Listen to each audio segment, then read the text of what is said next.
Best car snacks you've had, guys? Car snack. I mean, you've got to go Haribo's, haven't you? Haribo's. You've got to go stuff that isn't messy. So, like, fair. something like a Big Mac or a Zinger Tower burger, no good. No good, because you get it everywhere. Yeah. I'd go 20 chicken nuggets. Yeah. Because they make no mess. They're easy to eat. That's a meal, by the way. That's not a snack. I love a savoury snack. Crisps. Yeah. I reckon I'm more savoury than sweet. Yeah. In a car snack. But then Maltesers as well, just... Yeah. What about a commentary snack when you do it when you're a pundit? Ooh. Well, again, I mean, these days with the teeth, you know, I chew like I'm in a tumble dryer or a washing machine or something. So you've got to be a bit careful. Do you know, I've worked out jelly babies are one of the best you can have because they're really easy to eat and you can pop one in during the game. Yeah. Chew it and you'll be done like 2 seconds. You need something that you can swallow quite quickly. Yeah. I got a Percy Pig sour and that was not a quick one. It was a bad choice in the middle. No. The sports mix, the Roundtree sports mix are a nightmare. Get them in your teeth. I can demolish a chocolate bar quite quickly. I buy a bar of chocolate for everyone and then don't give out any. Favourite chocolate bar, lol? Now that's tricky. I'm partial to a double decker. I've got to be honest. Yeah, It's a solid shout. It's a solid shout. You know, so you can't go wrong. And what are you thinking? I'm thinking, a twirl would be my go-to, but I had a Star Bar the other day and it reminded me of an old Boost.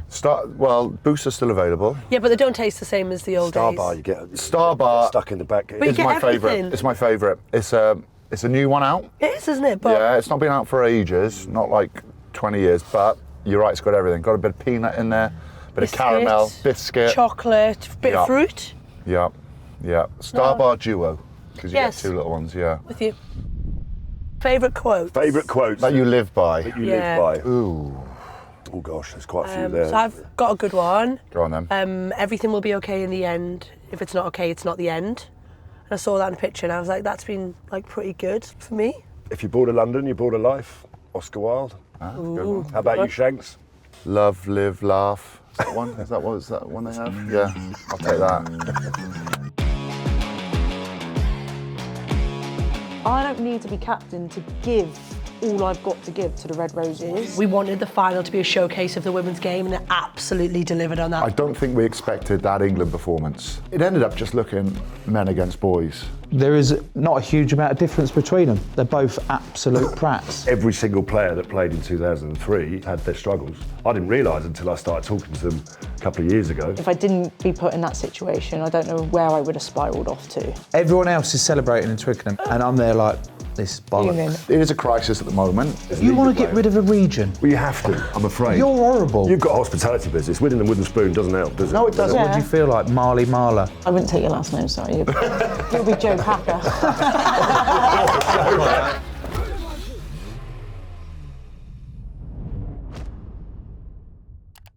Right, welcome to Stick to Rugby. We've got Marlie Packer and Joe Marler.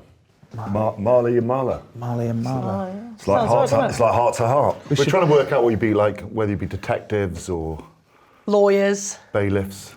Does it go well together, Marlie? Removals. Yeah, removals. What are you on about? What would we? Well, what would Marlie we be like? and What if we Marler. were together? No, as a Partners. brand, your names, you know? Oh right, you'd be screwed if we got married, wouldn't you?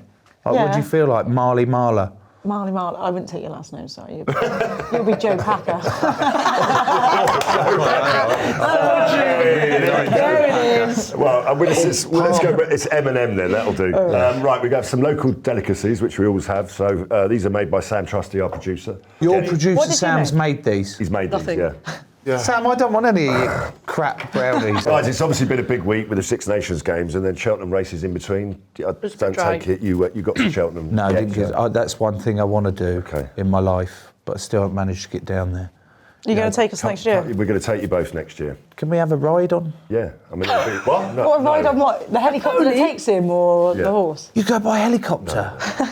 No, I want to go on a horse. Really? Oh yeah, I used to. You need a Shire horse. Yeah. A Shire horse. Are they the big ones? Yeah. Yeah, I used to do one called Magic, and I'd go bareback, So I'm quite an experienced. What, down the beach, or are we? No, at like a local stable, and his name was Magic. He was a beautiful horse. Well, Marlie, thank you for squeezing this in between the PWR final, which we'll talk about later, and obviously the England Six Nations camp. Hard luck in the final. Well, thanks for turning up, because, you know... Are you sore? Yeah, how's the body? Yeah, I'm real sore. Well, why didn't you ring and say, no, I'm not coming? Because I don't like letting people down. Oh, see. Sorry. So once I say yes to something, I'm here. What hurts the most? What hurts the most? Apart from Your heart. maybe the loss. I think my side currently, someone got me good in a ruck, like proper. Yeah. Somebody also sat you down in the face as well, Oh, didn't they? no. No, I didn't see that. I didn't feel it in the face. I did. Was it Round one, replayed? calm down. Here we go. Okay, let's hear it then. Come on. I haven't watched it back yet, so I cannot neither Well, confirm or deny. we'll get on to that later. KDM, you've got some... I've got a quiz. you got Oh, some yeah. quiz questions. Quiz questions, right? Yeah. Who's wrote it?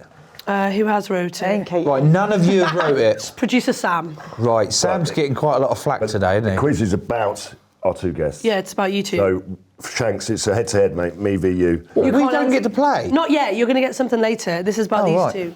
Don't worry. Good luck. Don't worry. But Who has I more haven't got caps? my bins on yet, so Joe I've Marler or Marlie Packer? Who's got more? More caps for England. I'm going to say Marley. I'm going to say Marlie as well, actually. Yep. Joe has 95. Marlie has 108. Oh, huge. Okay. Congratulations, Centurion. And Pretty close. didn't fancy Nearly. carrying on for... What another for? 5 more. What, so I could say I've got You 100? could get a nice blazer then. And Oh, that'd be nice, wouldn't it? Right. Okay. True or false? Post-retirement, Joe Marler was granted the freedom of Eastbourne as recognition of his time playing with England. False, I'd say. False. Really? Lawrence? You think that's false? I'll go true. True. The answer is false. But Marlie was granted the freedom of Yeovil post the World Cup win in 2014. What does that get you? Yeah. I can herd my sheep through the town centre. She has a lot of sheep. And I got loads of sheep, obviously. But what I was hoping it was going to do is let me be able to park anywhere I like in Yeovil, but that's not the case. Number 3. Complete this famous Joe Marler quote from a Quins v Bath preview interview in 2019 following a disappointing performance that week. Quins have got another week to get back on the horse and take that horse to water. And you can ask that horse, you can say, hey, horsey, do you want to have a drink or do you... Want to be ridden bareback. Yeah, I think I remember it. It was Want something to do with... No. Nay. Or do you want to... paddle or something. The answer, Joe, do you know, can you remember? No. Want to swim. Ooh, it's close. Yeah. What a crap quote. I like the horsey bit though. You've said funny, and I've got to be honest with you. You could probably search for something in your head then, What was weren't you, when you were... rubbish? 'Cause he likes where am I animals. going with this? Yeah. You're an animal lover. Dogs, horses at home. You've got a farm down Dogs or horses? there. I don't know. What have you got down? I've got 3 dogs, yeah. Okay. Bean, Juanito, Zeus and Red. Marlie, dogs. I don't have any dogs. Well, I do have a dog, but it lives with my mum now, Sunny. What is Oh, she? so I was about to say, you've got to mention Sonny. Yeah, I do have a dog, but she's been adopted. We must by my have- You mother. gave up your dog? Yeah, so I was playing sevens at the time and we'd go away for weeks on end. Why have you bought a dog and then given it up? I That's the haven't. classic, they're not for Christmas. No, I know it's not for Christmas. No, I hadn't given it up. Basically, my mum started looking after it because I was away a lot, and then suddenly she became attached to it. And And she you was became single, detached from I was it. like, okay, well you keep the dog, mum, and I'll keep swanning around the world with Rugby. So He's that's very how it cute, though, happened. very small. Anyway, whose nickname is Croissant? I think it's I go Joe. I go Joe. Definitely me. Flaky skin, probably. Oh, flaky skin. Oh, all right, mate. Don't shit your pants. Speed of it. Oh, yeah. Between Marley's first cap and second cap, she qualified in a trade. But what was that trade? I think I know this. I know this one. You're a plumber, aren't you? Yes. Yeah. Do you know the average age of a bricklayer is 52 now? I did not know that. What does the plumbing Sorry. abbreviation... What's that he's just come out Well, we with? need some. We need some younger bricklayers and younger plumbers. There we go. How many tries has Joe Marler scored for England? It's a world Done. record. Just so you So know. Jason, Is it? Jason Leonard has got word- one try it's in English 114 record. tests. 12. 12? It's an English record for a front rower. Come on, In Lol. fact, I'd say you got 3. 3. The answer? 95 and 0. You got no tries. Sorry. The venom, it was no. No, but Jason only had one, so... Yeah, well, my eldest... No one passed you the ball. What do you mean? Well, no one gave you... when you get close to the line, you do Like a little- Did you ever get close to scoring a try? Disallowed or anything? Last 24 Six Nations, that Ireland game. Last play. You know, Marcus does the drop goal. Oh, And it's everyone erupts. You had the right arse. We've got you put your penalty hand up. advantage. Right, we're going to kick it in front of the post anyway. We're a metre out, and Danny Care's there on the ball. I'm there. I've got Alex Donbrandt up my arse there, ready to go. I'm like, just give it to me. I'll flop over. Even if I don't score, we've got advantage. Give me a chance. And I'm like, Dace. Slings it behind my back, hits Marcus. They do that moment. Everyone else is celebrating in Twickenham. It's rocking in it, that atmosphere. And I'm there like, this bollocks. Fuming, absolutely fuming. Got robbed of his first ever try. Only ever try. Bad.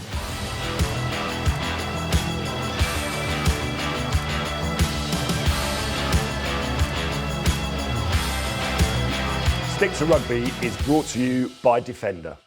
Right, we're going to move on to the final yesterday, Marlie. Tough day at the office for you. Yep. At one point, I saw you were leading by 19-5, was it? Yeah. Playing at your own stadium, your own ground. What happened? I mean, because obviously Gloucester Hartbury did the three-peat, so that's the triple for them, isn't it? 3 in a row? Yeah, 3 in a row. I think that's just credit to the squad that they have got.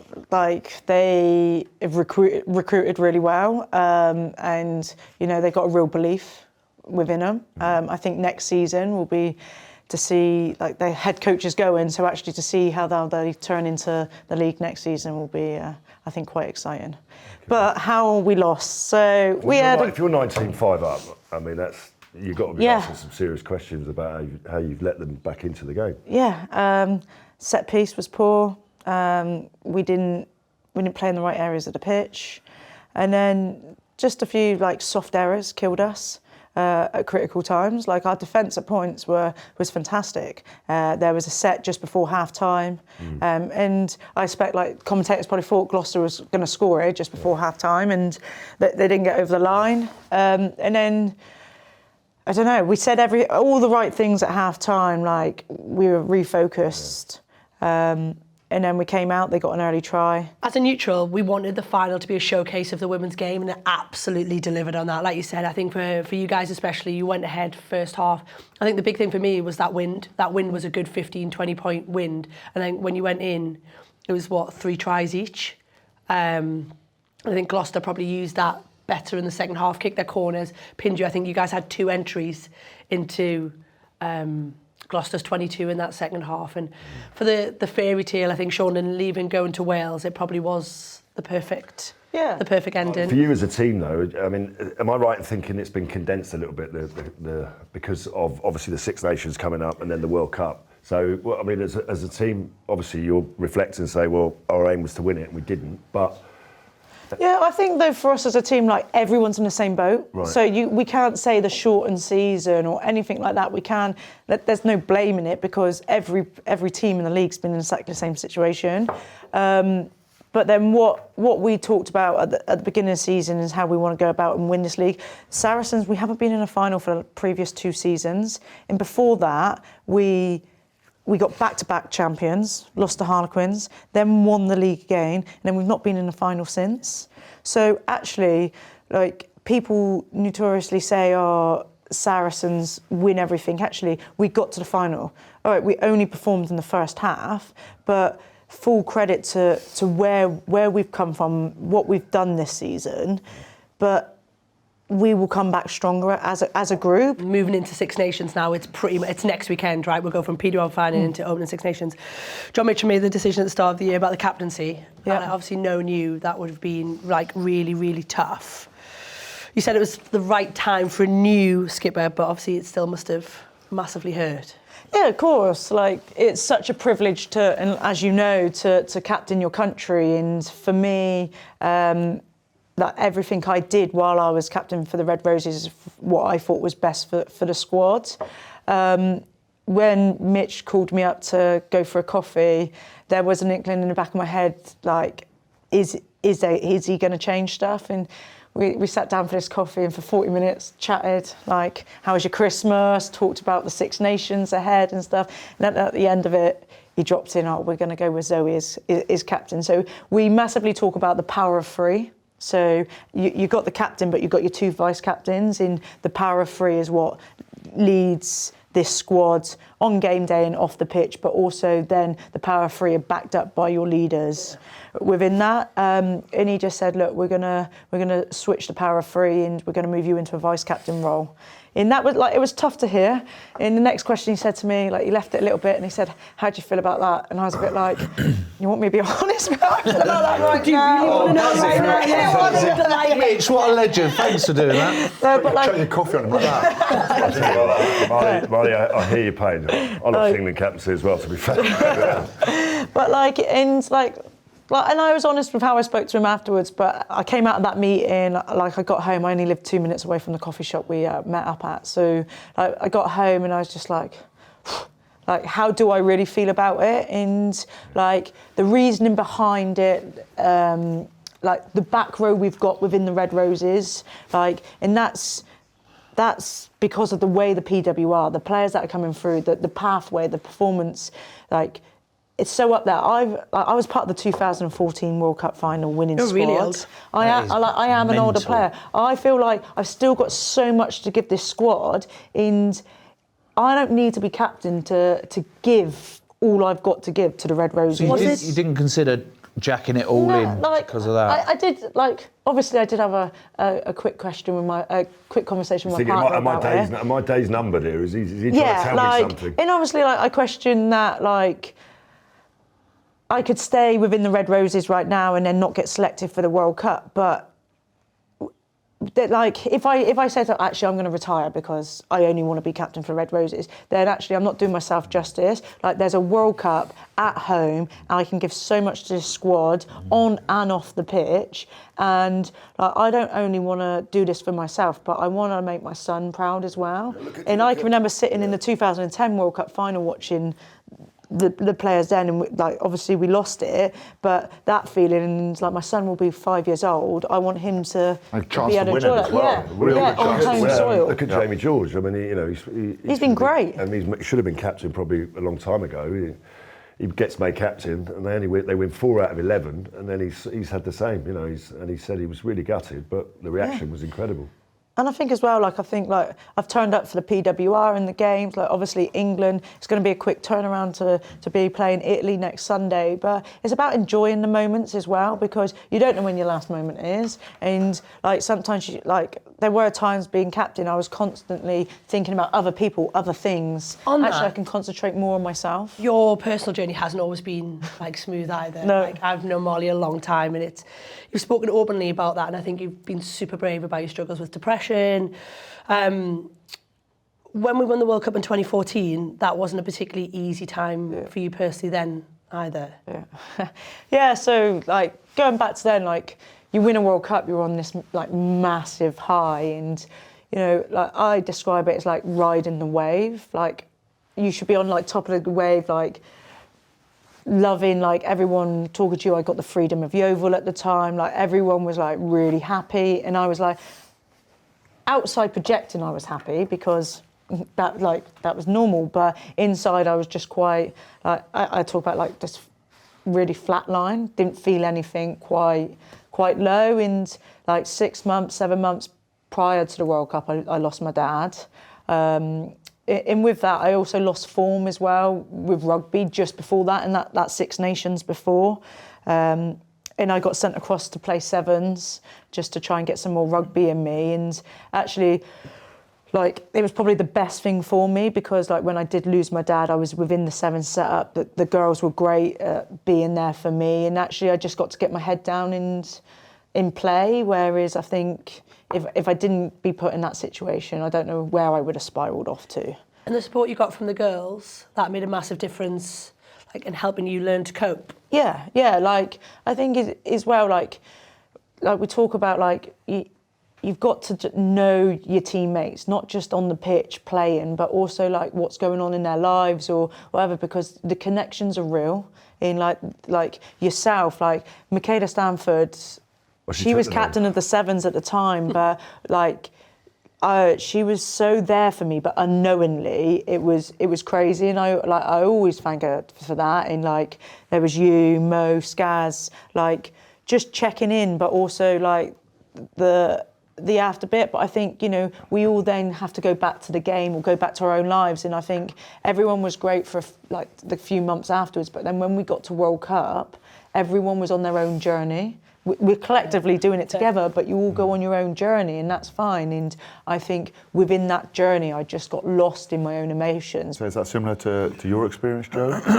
Yeah, I was actually going to ask you, Marlie, about, did you feel comfortable, like leaning on the rest of your team, like opening up to them, or? No, not really, not at the time, because I didn't know it myself. Yeah, you didn't know what was going on. I didn't know it myself, and it wasn't. I came back from the 2014 World Cup, and I picked up an injury at the World Cup, and then I had a relationship breakdown when I came back from the World Cup, and it wasn't till then that, like, I actually had nowhere to go because I'd spiralled so badly. You hit rock bottom. So actually, like, I actually went to my local GP, and that's where actually probably the first place I asked for help. And then where did you go after that? I think after that, I think I think it's the first bit, that recognising, and then after that, like, it was just like there was like my closest like friends within rugby, like Tash Brennan was probably my closest one. Like, we'd picked up full-time sevens contracts, so actually, some of the girls are all moving in the house together, but me and Tash travelled into training together from like around Twickenham area. And I think, you know, it's those car journeys you really got to express like how you're really feeling, and like that quality time. And, you know, when you walk through the door to go into training, you don't want to bring your bring baggage, it down with it. Like, you leave your baggage at the door, and people just naturally just put an arm around you or made you feel like okay. I know when I was playing in the team, you know, mental health was 2 words: mental and health. There was no consideration whatsoever for any of that. But you know, every single player that played in 2003 and thereafter has had their struggles. But I didn't realise until I started talking to them a couple of years ago that they've had their own demons then, but no one mentioned it at all. But you're obviously an advocate for that. Well, it's the same way as I look at it the same way as our physical health. Like, we all recognise when we're eating a few too many of Sam's brownies, because we can see it, and we're like, oh, okay, we maybe do a bit of training, stop what you're eating, someone tells you like that, or someone tells you enough. But that's because we can see it, we can see the changes, so then we can do stuff to affect it. But just because we can't see what's going on with our mental health, it's a lot harder. But I see it as the same. It's like, it's a scale, isn't it? At different times you're really low, and at other times you're really high, and it's just about trying to find different techniques, different strategies or coping mechanisms to actually keep you on an even keel. Do you think people are far more open to talk about it now? Oh, definitely. There's less of a stigma, isn't it, really? Far less of a stigma, but I'd say the next, particularly in rugby, the next stage is, rather than just being able to talk about it or open up and get rid of the stigma, it's about actually the tools. What are the actual questions that you can ask? What are the things that you can look out for? What are the techniques that you would suggest, or one or two? For me, it's not letting people get away with, all right, mate, and you just going, yeah. It's like, I know, you know, delve into it a little bit more. Yeah. And not just immediately going, oh, I can suspect there's something wrong. It's just like, actually ask a little bit more about someone, get to know them a little bit more, so then you can see those tells when they're struggling a bit. Sometimes you've got to make people feel safe before you ask if they're okay as well. But like, another thing is like, people withdrawing, not their normal self, so a bit quieter, or actually like in social environments they're usually there, and I'm not saying drinking environments, like we spend a lot of time in camp, so like down playing whatever games are going on in the social area, like that, they're not finding themselves there and spending a lot of time on their own or in their room, like that, they're the people that like you want to go check in with. And actually caring, like wanting to go and check in with them, wanting to go and make sure they're all right, as opposed to, I'm all right, actually, we're all right here, we can crack on, they just get on with it. We've got training in a bit, actually care I think as well though, it's knowing your squad, isn't it? Like you said there about the sincerity, about actually people feeling like you care. But that might not be me going to Marlie. If I don't have that relationship with Marlie, it might be going to Shanks and or Tash in that instance, actually, is Marlie okay? But you've got to understand your squad, you've got to understand your people. And I think just go and directly be like, hey, how are you today? Yeah. Are you sure you're all right? Well, hang on, you haven't spoken to me for the last 12 campaigns. Right, so yeah. why the fuck are you exactly asking if I'm all right? Yeah. You're like, I'm sure you do care. I think a lot of it is the aftercare as well, because obviously mental health happens all the time. But I think as soon as you've left that rugby environment, as soon as all of a sudden there's no schedule put in front of you, don't Oh, God. That's the word. That's the way. You've lost your job. It's not just rugby, it's life in general. Yeah. I think that's where there needs to also be a big focus on. Like the here and now in rugby is great, and you're in a big environment where you've got a lot of people around you that you can talk to. Then when you leave rugby, you're on your own. What would you say to an employer that goes, well, hang on, I've paid you X amount of money for the last 15 years, I've looked after you in it, you now can't give me what I've been paying for, and it's done. You're not my you're not my responsibility. You crack on. Yeah. Welcome to the world. I know, but I personally think there is this phrase, a duty of care. I look at it in my head of it. I'm like, well, if I was the owner of that, I'm like, well, I've looked after you for 15 years. Now I'm in a bit of a weird spot trying to work out. People always ask, oh, how's retirement going? I'm like, well, it's not retirement, is it? No. Retirement is, you know, you put your feet up, you put your smoking jacket on and... Round of golf, something like that, yeah. Golf? Oh, no, not you. No, I do play golf. Yeah, no. Yeah, golf trip every year. Do you want to go? No. Should we go? No? That was a straight no. Didn't even consider it. Fair enough. But you've got to work out what you can do for the next 40 years to carry on paying the bills, and also what's your identity? Because I've only ever known me as the rugby player, really, or the majority of my life, and also the family situation that I've got. You know, being with my wife, we've only ever known each other as whilst I was a rugby player. So now I'm not away for half the year. I'm at home. She's a bit like, right, when are you going away for another 6 months? And also, where do I fit in this situation? Yeah, and also it's about you finding your identity. And what is my identity? Because other people have only ever seen you as Joe Marler, the rugby player, or Marlie Packer, the rugby player, and it's really interesting, that one. But I guess that comes back like why it's so important during your career, and I did try a lot, I guess, to not hang all my eggs in the row. Oh, okay. What is it? Basket, row. Basket. Where do you want me to put these eggs? All in one basket.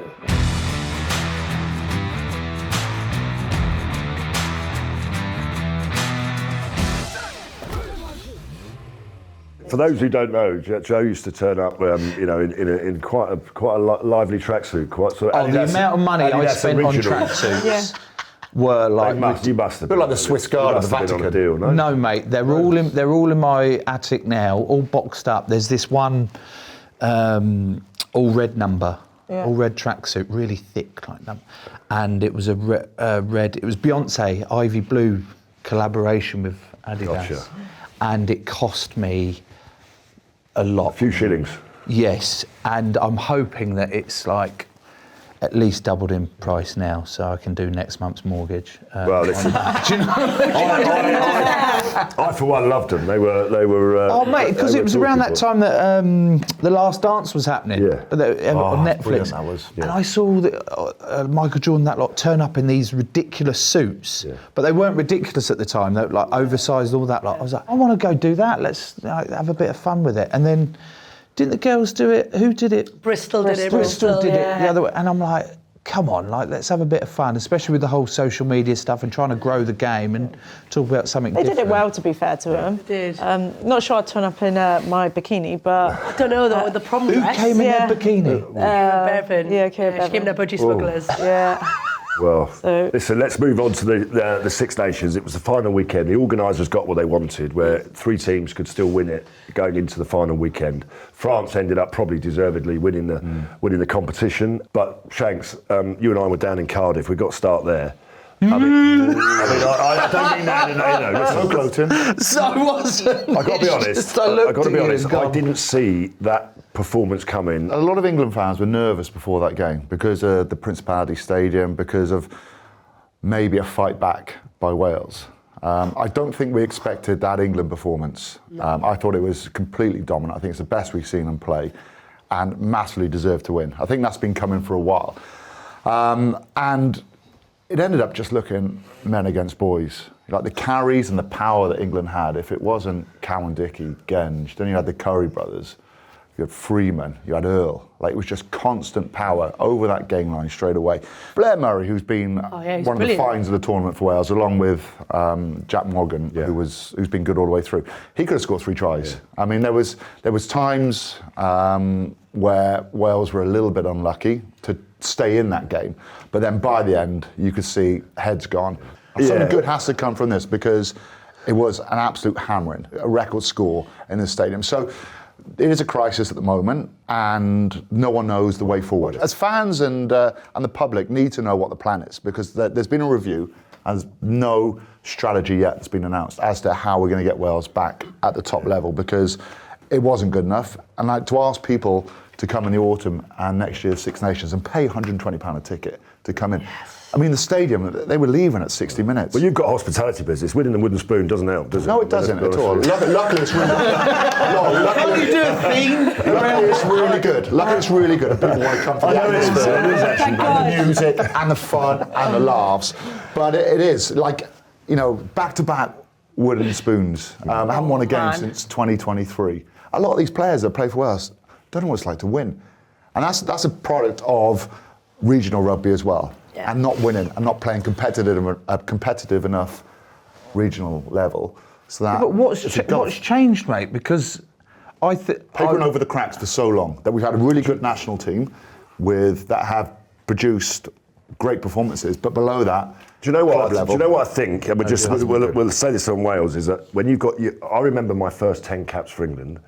And I wasn't surrounded by people who were also making their first 10 caps for England. I was put into the team and I was surrounded by Will Carling, by Jerry Guscott, by people who had been there a long time. I think what Wales did is they let 600 or 700 caps walk away, and then they thought, oh, we're going to bring these young kids in for their first, second caps with no support. Trying to develop them. But then you talk about the board and thingy being responsible for that, but then that's a head coach decision that he's let 600 or 700 caps go. So then you go, where's the synergy between the board and... It's a balance. At some point, the coach has got to go, I've got to rebuild this team, and you've got to make some tough decisions, but you've got to bring young kids in when you've got experience around them. Now they should have been doing that a long time. That's what I'm saying. It's been a long journey. But we were winning Grand Slams and everyone was happy. And by the way, they need to lose a region and go down to 3 because there's not that many good players. You know, all the players. You want to get rid of a region? Well, you have to. I'm afraid. You're horrible. No, I'm sorry, but it has to be done. Who are you getting rid of? Who's he getting rid of? Regions are. Am I wrong? Shareholders. Am I wrong?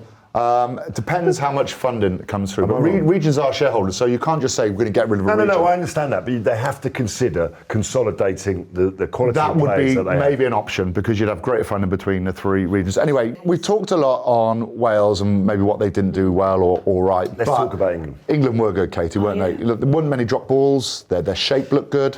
It's interesting, isn't it? Because how good were England or how poor? No offence, but Wales. Finn Smith came of age and he played very well. He controlled things. There was a really accomplished England performance, and one that I think we've definitely got to celebrate. You know, we've bashed them all Six Nations that they haven't done enough of this. They haven't attacked enough. They haven't looked structured. I thought for me, it was a really Ben Earl in the centre as well. Ben Earl in the centre didn't look out of place. I thought the selection was a bit of a risk, but you've been moaning that they haven't taken enough risks. Can't win with you. No. I give Steve Borthwick credit. I've said it in the article. Genji back to his best, I thought, and Will Stewart's been a revelation. Unbelievable. He's been brilliant. That's been great. Have a little word Big about the front been row. like mega for that pack. Yeah. Because he's had the potential for a number of years now. He's played really well at Bath, but hasn't quite clicked internationally.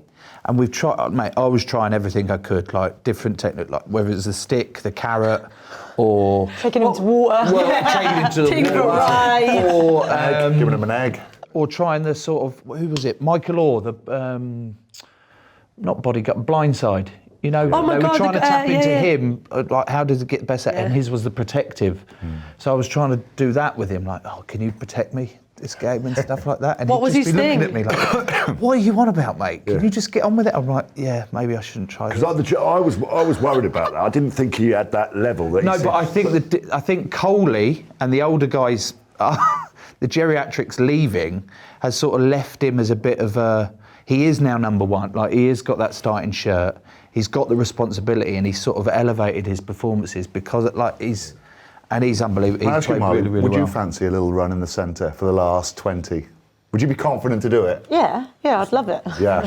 Anyway, let's have a look at the back row because I thought the Currys, I mean, the Twin Delus, they've been awesome this year. Haven't they? Good from you, that one. Tom Curry, Really good. and He didn't write it. Yeah. Say that one again. that's true. Yeah, and obviously Henry Pollock, they were awesome. The England back row, going with 3 sevens.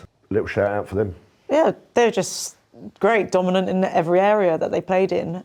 Pollock, the energy he gave, he was like a Ben Earl, that energy, a little bit of chat about him, which I don't mind actually. Yeah. As long as, It's Like gives him you an at the edge. beginning. who's your favourite curry? I'll probably go for chicken pasanda actually, with a pashwari naan. Yeah, I like that. I'll often have 3 or 4 poppadoms, mainly with the yogurt. I really like that mint yogurt, and the onion chutney has to have that. Like that's a great mix. And then my favourite curry, well, I'm probably closer to Tom because he's been in the team longer. Going through 2 World Cups with him and got to know him more. But saw Ben on the sort of end of my career there, and there is not a huge amount of difference between them. They're both absolute prats. I love both of them.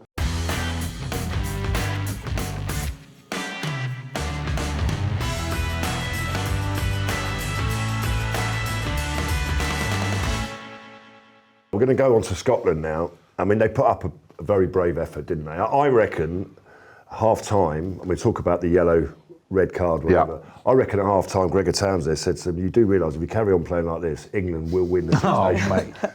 So therefore... No, man, have a joke. They played very well. They went at it, but ultimately, do you think that yellow should have been red? And was that a turning point of the game, or do you think France would have just steamrolled it anyway? What do you think? Was it a red card? Malvaca? How come you're coming to me with the card question? Why don't you answer it yourself, Thomas? You've had a few. I look at that incident. And I go, I try and put myself in there, and I go, I know exactly what he's doing there. He's reacting. He's lashing out to it. Mad. It is red mist. There's intention, but not full-on flying headbutt intention. And I think Did make contact. I think for the good of the game, it should have just been a penalty. No, mate, It's a red. It's a red, isn't it? If It's you a go with red the letter all of the day law, long. but I bet in other incidents you've probably gone, oh God, that's ruining the game. You know, Have you been red do you know what I carded mean? Marley before? Have you ever had red mist like that?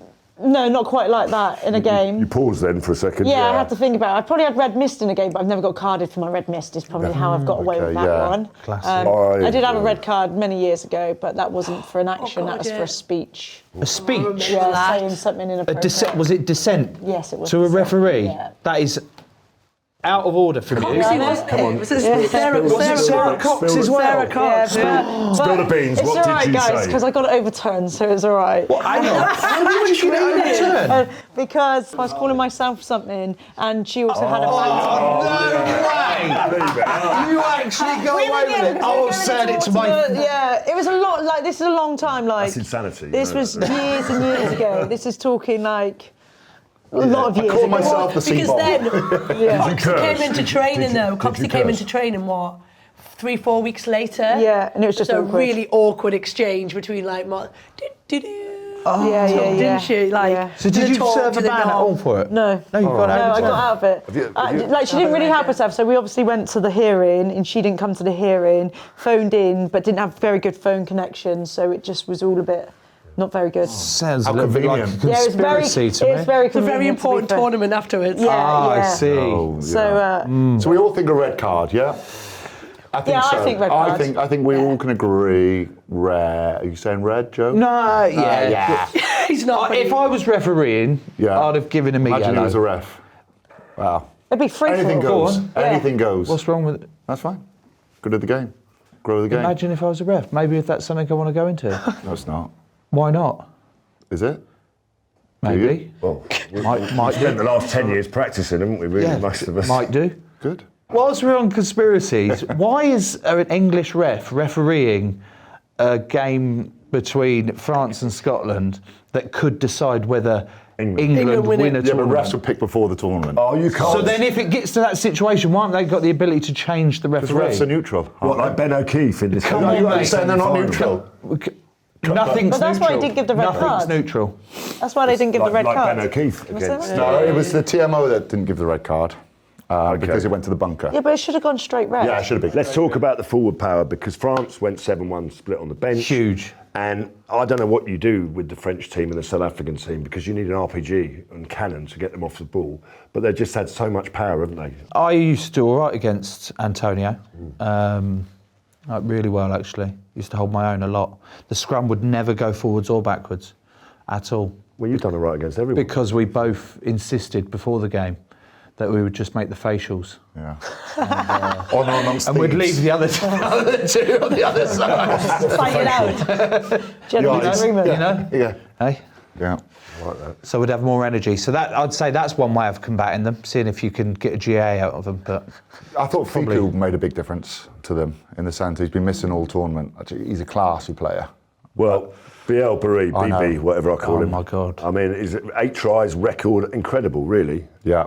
Mention for Tommy Freeman, who scored a try in every game for England. Yeah. which is also He's been good as well. But that fella, I mean, they've got so much talent. what about you lose the best player on the planet, and yet the guy that comes in for it, is it Luku? Oh, Yeah. Lukaku, yeah. There you go. Oh, sweet. Yeah. He's half decent. Well, let's talk about Ireland because it was a campaign that promised so much. They've won the last 2. They've had a Grand Slam, and they won the championship last year. And they looked like they were all set to do it again. But was this always going to be the game against France that was the potential banana skin? Yeah, it was. I think Ireland started the tournament really well. Everyone's favourites, but you know they just got done by the power again. And I thought their game against Italy. I thought it was the best game of the I thought it was a loved brilliant game, and I feel a bit sorry for Italy because they just got walloped by France, which probably didn't reflect actually where they are at the moment because they look really good for Ireland against Ireland for large periods. I think Menoncello is up there again for player of the tournament, 12 for Ireland. I think he's been good. You know, you think of the midfield of Brex and Menoncello, Garbisi at 10. You know, there's a lot of strength in that team, and they put Ireland under a lot of pressure. And Ireland looked a little bit flaky. One of the positives for England has been Itoje. He's gone about his business very well. England have won 4 out of 5, so he must have had an impact, and he's playing well. Caelan Doris, I still think he's Ireland's best player, even in defeat, but he's had 1 or 2 injuries. Are we, Joe, are you going to be drawn on who you... The captaincy comes from one of those 2. I would say Doris myself. He's still in pole position because I think it just sits a bit more comfortably with as a Lions squad because Ireland have been strong for so long. Well, you got to look at the relationship between coach and captain as well, haven't you? Do you reckon the last weekend of the Six Nations may have swung a little bit with selection? Maybe at the start we thought maybe more Irish might be in the Lions, but now England have performed. There might be a few more England players you might find on that actually, tour. the fact that the English players can play like more than one position. Yeah. So then that gives them more options on the bench starting. Like you can move teams around, and I think that's been a really exciting thing that I think England's grown over this Six Nation is that we can see that different players like Ben Irwin in the centres again. Like Freeman, I think he's played himself onto that It's play. really hard. When Warren Gatland took a lot of Welsh players, and Graham Emery did the same. Because you're the coach, you're always going to get maybe a bit of criticism. But Ireland have not necessarily played as well as they would have hoped at the beginning of the tournament. So the selections will be quite fascinating. Yeah, but he still knows those 100%, players, doesn't he? 100%. He's picked. He would. I imagine he's picked his squad. Yeah. Prior to the tournament, like general, this is who I'm definitely looking at as a majority, and then there'll be 1 or 2 changes, and then now after the weekend, it might be 5 or 6 changes to it and that. But I'd still have Doris as captain. Yeah, I think that relationship between Maro's definitely growing into it. Still going to carry on learning, but that relationship between Faz and Doris, I think, will be important for the Lions.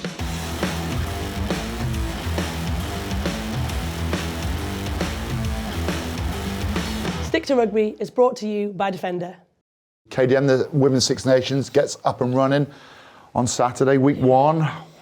What's in store for us? I mean, there's 2 actual classics there. Ireland have got France at home on the Saturday, and Wales and Scotland go head to head. Wales and Scotland play each other in the World Cup group later on, so a bit of like bragging rights up there for like who's going to take it. But I think Ireland are definitely on the rise, aren't they? Yeah. And France don't travel well, a little bit like their men used to. Like, who knows? It's like a lottery. Yeah. So I think there are probably 2 good games, and then England go to Italy on the Sunday, which I think was, Ireland, France, Marley. So Wales beat Ireland a couple of years ago. Ireland then beat Wales last season. A team improving. Have they got enough to beat France? Yeah, I think so. They beat New Zealand in the summer at WXV. So actually, I think we're really starting to see Ireland, this new look team. Scott Beeman, new head coach. He's been in there for now a season and a half, is it? And I think what he took to him was structure and like to be able to play, giving them direction, a different voice, which they might have not had so much before. We know him well because he coached to be our backs coach at England. So and also like Katie said, that you don't know what France team is going to turn up. So I think Ireland could turn them over if they put a good performance in, like they did against New Zealand, in what they did against Wales last season. Huge year for England, huge year for the World Cup, but you obviously want to go into that World Cup with another Six Nations title. You must be chomping at the bit. Yeah, definitely. I think, look, we've been back-to-back Six Nations Grand Slam winners, and we want to keep on doing that, but we have to make sure that we stay in the here and now. And I know it's cliche to say it, but like we've got to take each game as it comes. Like we went out to WXV, and that last game that we played against Canada, like we won the game, but we won it quite ugly. And like, beautiful. And it is that's the thing. There's nothing wrong with it, but you've got to learn from that. Like, and then we need to take that into Six Nations and perform. Like our last game of Six Nations is at Allianz Stadium against France in April. So make sure you get your tickets if you're listening. Nice, like that, smooth. Yeah. The pressure on the England team must be huge because the expectation to win, not just the Six Nations, but the World Cup. Is that difficult, do you think, for the team? I think there's a massive change. I think you were like, women's rugby previously has gone well under the radar and it's just ticked away, and then girls have won it and they're like, woohoo, brilliant, like great. I think now that because it's a home World Cup, the launch of it has been brilliant, the kind of momentum around it is huge, and I think that'll change the amount of eyes on the World Cup, not just around England, but them other nations that aren't used to that, having that scrutiny. I think for you guys, it's so interesting. Actually, it's classy as you guys, but it's so interesting, like that momentum now. And does that add pressure, or is it just something now we're just used to because it's England and that's our base? I think there's a bit like we're used to, like we're expected to win, but then also like we try, like in camp, there's external noise, and then what's going on inside camp, and you've got to try and stay what's going on inside a camp, because as soon as you start feeling the pressure from outside, it's gonna change how people act or are. I just think it's a really exciting year. Like we got like for me personally, I think what's there to lose? Like you could say, oh yes, home World Cup, you could lose home World Cup, but we've got to jump in 2 feet in and attack it. Like the best way of defence is attacking in my head. So like let's go out to the Six Nations, put our best performance in each game, and then have a couple of weeks off before World Cup pre-season kicks in hard and fast. Well done. I think England. John Mitchell's doing a great job, and I think England are well set. We've got a few questions for you both. This is for you now. Are you ready? Both. What, is it a quiz? Right, it is a quiz. Do we win anything? No. Yeah, but Lawrence is going to donate a prize. Marley's always going to answer first, just to avoid confusion. So it's like either or. This is a weird quiz, isn't it? It's only one word answer. All right, fair enough. All right, ready? No chatting. Cats or dogs? Dogs. Dogs. Coffee or tea? Tea. Coffee. Book or movie? Movie. Can I have an audio book Yes, option? you can. Thank you. Sing or dance? Neither. Sing. Terrible. Definitely. Cook or do the dishes? Kook. Cook, sorry. Cook. Anyway, dishes. Cook. I do the dishes. Cook. Okay. Be a contestant on I'm a Celebrity or Strictly Come Dancing. I'm a celebrity. Neither. In the jungle? No, neither. Okay. No, I don't do those reality shows. I think they're ludicrous. Fine. Pizza or pasta? Pizza. Pasta. Gary Neville or Roy Keane? Neither. They're both Man United. What? Neither? What do you mean neither? Let's just talk quickly about football. It's got to be Roy Keane. So Sunday, lost PWR final. Get into the change room. Look at my phone. Newcastle have only gone and beat Liverpool. How good was that, by the way? Cup 70 final. years. Hang 70 on. years. Are you I'm a Liverpool fan, yeah. Right. Talk me through that one. Because your I'm a West accent. Country girl, yeah. Yeovil, but my family always supported Liverpool, so I just supported Liverpool. I love them. Right. Makes sense. Loads. Favourite player from, I mean, I'm, you know. Mo Salah, there's a few. But when I was younger, Robbie Fowler. Don't know why, I just loved him. Graham Souness. Wine or beer? Beer. Neither. What about the one? What? Well, yeah. Neither. Nothing. I don't know anymore. Okay. Yeah. I don't know anymore. City or countryside? Countryside. Yeah, countryside. Richard Hill or Lawrence Dallaglio? Well, you're always asking first. Mark, Yeah, Lawrence. sorry. I was waiting for you because No, because that's not what we said. Lawrence. Oh, thank you, girl. I mean, What for? Doesn't specify. Right. Well, I can't answer unless you tell me Favourite What the- person favourite person. out of them two? Mate, that's bollocks from you. Okay. You need to give me a task that I need them for. What do I need them for? Gardening. Gardening? Yeah. Who would you pick, Lawrence or Hilly, for gardening? It'll be Hilly for gardening. Fine. what's wrong with them? Green. Mate, that right thumb. What's gone on with that right thumb, mate? Absolutely no. The way you've been doing that, I've been a little bit freaked out. It's just this, going like this. Pub or restaurant? Pub. Restaurant. Breakfast or dinner? That's hard. Breakfast. Both. Okay. Summer or winter? Summer. Yeah, no, winter. Winter. And Yeah. we're done. Yeah, I prefer like the pastiness and the cold misery. It's what I love living in my life. Right. Marlie, thank you. You're in a bit of a rush because you've got to get down to camp. So thank you for joining us and being Thank you very much. so honest. And good luck with the Six Nations. And Joe, you're in that working it out phase. Thank Yeah. you very much for. Got any gigs going? Yeah, plenty. Hang on, you've got that events company, haven't you? Yeah. No. Oh, fair enough.